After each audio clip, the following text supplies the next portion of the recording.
At the center of tonight's debate is a pivotal national security question. When does a president have the authority, politically and morally, to initiate military action?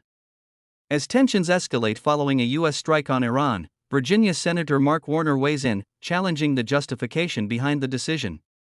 Was this a necessary act of defense, or a strategic gamble with global consequences? Let's examine what's being said and what it could mean moving forward. Decision to strike Iran. Joining me now is Senator Mark Warner of Virginia, the Democratic Vice Chair. Thank you so much for being here, Senator. You heard Chairman Cotton say that the president's decision is completely justified. What do you think? I think the president has started a war of choice. There was no imminent threat to the United States. So the decision to put our service members in harm's way and bases around the region in harm's way was entirely based upon the president's decision, not an imminent threat to America.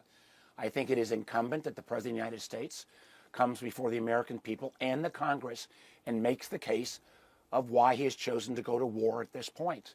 You know, ironically, Dana, if the president had chosen to take one of these actions back in...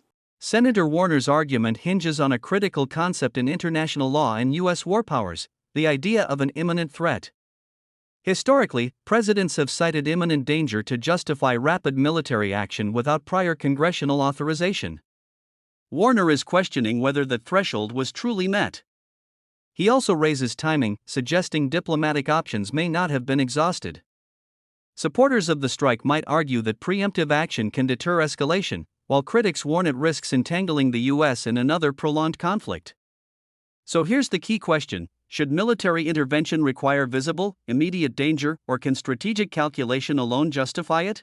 Early January, when the Iranian people were on the streets in the millions, you could make a case because that might have nudged the regime into dramatic change. He couldn't make that choice because the aircraft carrier that would have assisted that operation was off the coast of Venezuela at that point, and our allies in the region, in Europe in particular, who would have been helping us make that choice in January, were very focused on the president's, crazy folly around Greenland.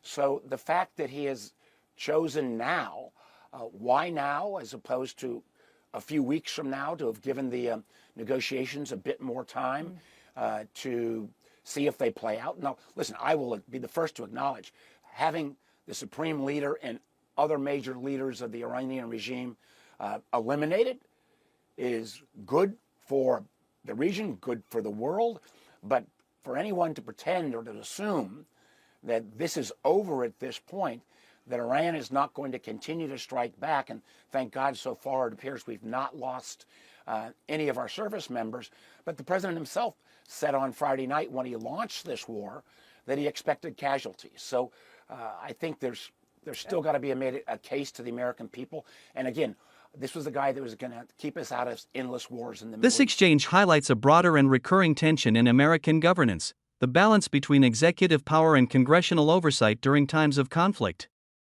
Senator Warner questions both the timing and the justification for the strike, while acknowledging the complexity of confronting hostile regimes.